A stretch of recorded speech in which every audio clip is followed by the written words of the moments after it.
بسم اللہ الرحمن الرحیم۔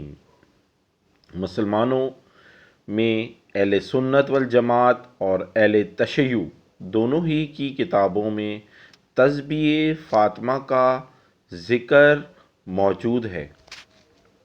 فاطمہ رضی اللہ تعالی عنہا نبی کریم صلی اللہ علیہ وسلم کی خدمت میں یہ شکایت کرنے کے لیے حاضر ہوئیں کہ چکی پیسنے کی وجہ سے ان کے ہاتھوں میں کتنی تکلیف ہے۔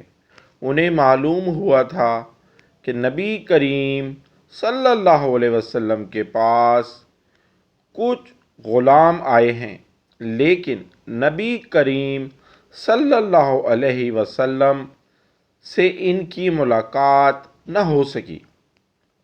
اسی لیے عائشہ رضی اللہ تعالی عنہا سے اس کا ذکر کیا۔ جب آپ صلی اللہ علیہ وسلم تشریف لائے تو عائشہ رضی اللہ تعالی عنہا نے آپ سے اس کا ذکر کیا۔ علی رضی اللہ تعالی عنہ نے بیان کیا ہے کہ پھر نبی کریم صلی اللہ علیہ وسلم ہمارے ہاں تشریف لائے۔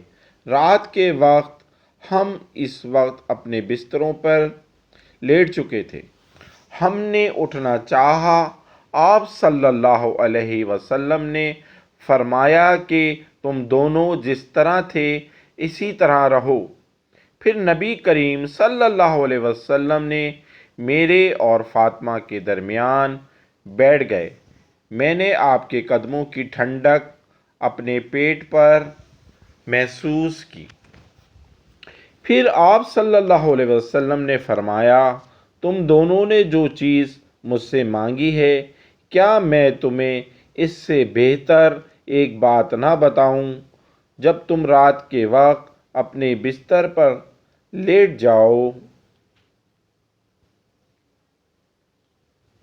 تو 33 مرتبہ سبحان اللہ، 33 مرتبہ الحمدللہ اور 34 مرتبہ اللہ اکبر پڑھ لیا کرو۔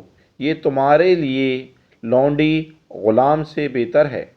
بھائیوں اور بہنوں، میں نے جب سے یہ تسبیحات رات کو سوتے وقت پڑھنا شروع کی ہیں، الحمدللہ دنیا کی تمام نعمتیں اللہ نے مجھے عطا کر دی ہیں۔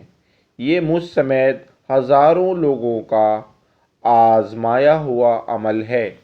مزید اچھی ویڈیوز کے لیے ہمارا چینل سبسکرائب کریں۔ آڈیو 786 اور اس حدیث کو آگے فارورڈ کریں تاکہ آپ کو بھی اس کا ثواب ہو۔